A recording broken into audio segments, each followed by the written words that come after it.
And I hope you noticed that I'm actually moving before I make the shape. So I would do this, and then that, and then. One of the things I found with this kind of historical research is that not all the letters are the same height. So I tend to use 3 line heights, but in some cases I've had to use 2 because of the sort of scale and proportion of the letters. So I'm just going to pick up where I left off yesterday.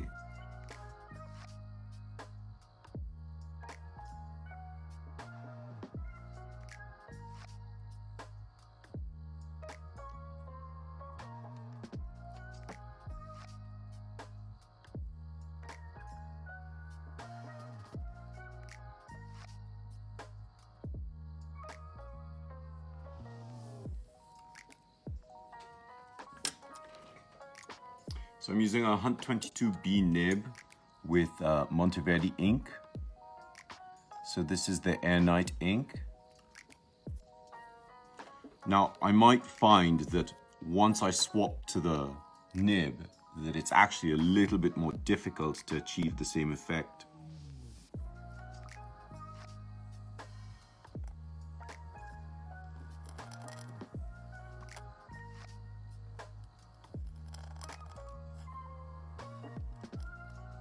So this fits better into the double line height than the pencil does.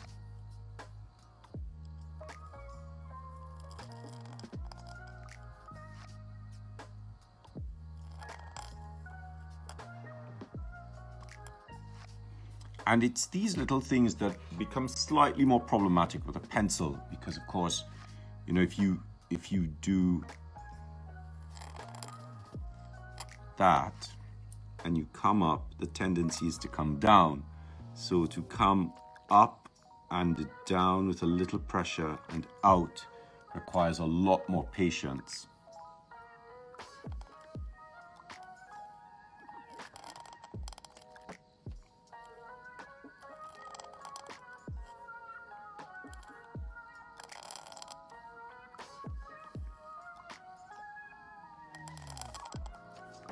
And I would turn the nib to the side because I want to get that characteristic spreading there.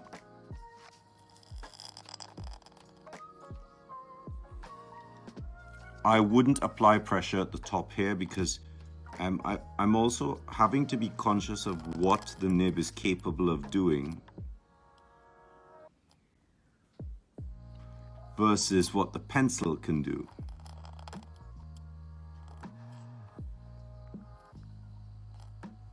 This is such a lovely little crossbar for the H.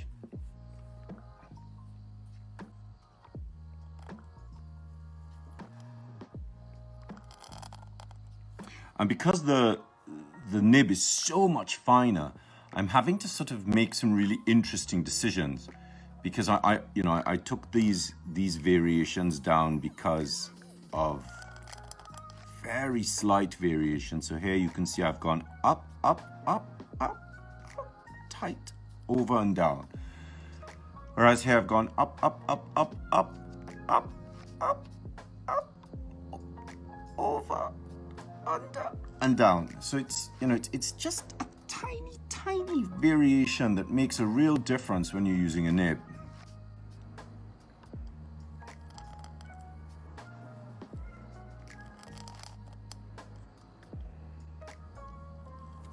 So again, this is a difficult shape to produce. So I would have had to have turned the nib so it can do this. And then up and around, and on the top, I would turn on the top and come back down. I'm a little bit sloppy there. But you get a sense that there's a lot more tool manipulation. So I'm just going to go ahead and write the rest of the letters with the pen, otherwise we'll be here for ages. Where are we at? The A. So I'm going to increase the line height.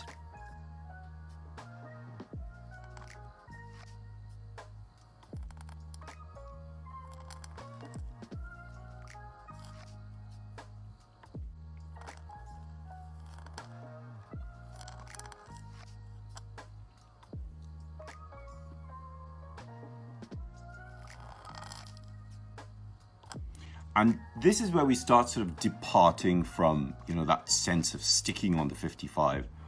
Because, you know, I'm quite rigid with the fact that I prefer things to be on the 55.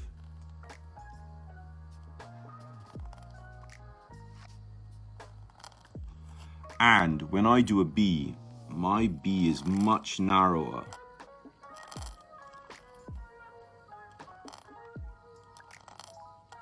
And so for my B, all of the strokes sit on the 55. All of the weight sits on the 55. And the highest part of my curve is actually here. So it's also on a 55. Whereas the highest part of a lot of the curves that we find in English Roundhand are here, but not really on a 55. So I'm sort of basing the fact that mine is on is following an ellipse. So you can see the ellipse there. This is more of a circle, and this is a really interesting distinction between English Roundhand and my form of copperplate. This gives us more of a triangle, whereas this gives us a series of parallelograms. So that kind of geometric analysis is really important when it comes to looking at how we get these shapes a little bit more accurately.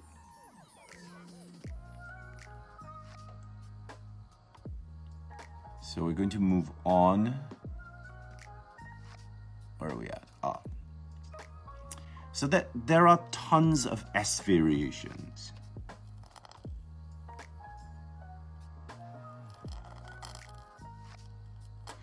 Note, this is the 55 here, so this is just off the 55.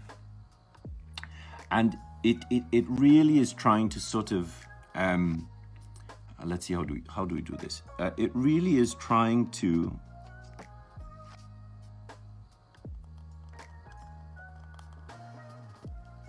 mimic a Roman S.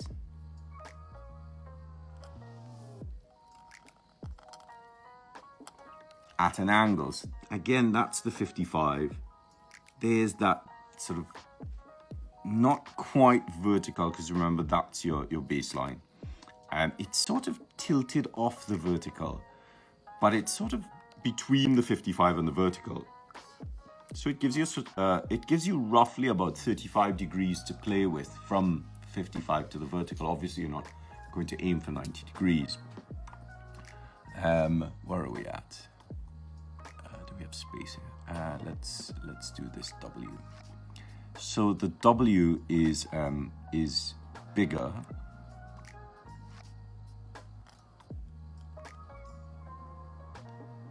Little loop, little bit of pressure, no loop, straight line, little loop, little bit of pressure, no loop, oh, little loop, and a smaller loop and a little wiggle. So little loop, as opposed to a loop, a bigger loop. So, you know, when I'm doing this, I also ascribe, you know, slightly higher voice, a slightly higher pitch in my voice to you know, showing us to sort of how the line is expressing itself. So I'm going to do one more line, and these vary between 2 and 3. So I'm just going to move this up a little bit. At 2 and 3, where are we at?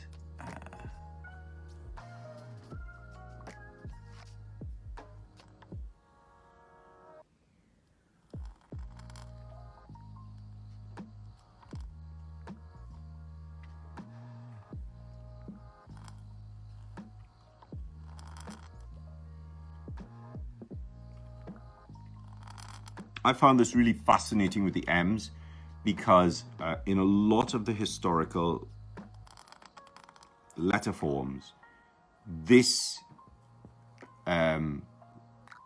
this hairline stroke is not the same as the other. And this is another variation of the M.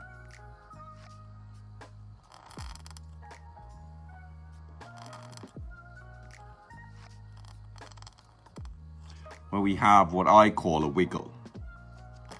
So I tend to dissuade students about the wiggle because it's not on the 55. It alters the structure of the letter substantially. But the way that they coped with the wiggle so these letters are from the 18th century. The way that they coped with the wiggle in the 18th century is really quite ingenious. They used a double pressure release. 1 release, 2 release, and 3. So if you look at these two together, this looks dramatically more compressed than this does because there's a little bit of entasis or wasting in the middle of the line there.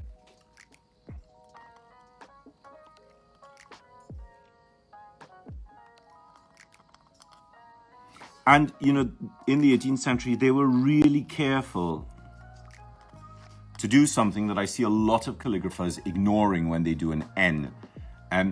So the N is a hairline